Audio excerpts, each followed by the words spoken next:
সালামু আলাইকুম। বাড়িতে কেউ আছে নাকি? এ বাড়িতেই ডাক দি। কইবে বাড়িতে কেউ আসিস? সালামু আলাইকুম। রে কে রে?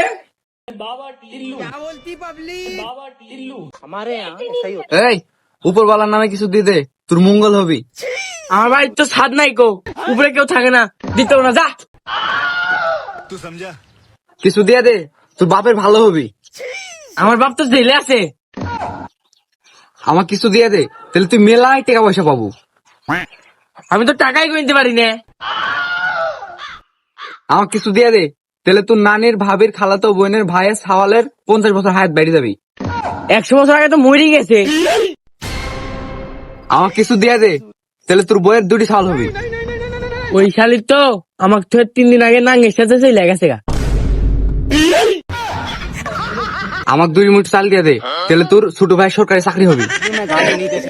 ওই শালা যাইরাই তো আমার বউলে পালাই গেছে। এই শালা যারা ভিক্ষি দিবি না বলবি, এত কাহিনী করবি কেন?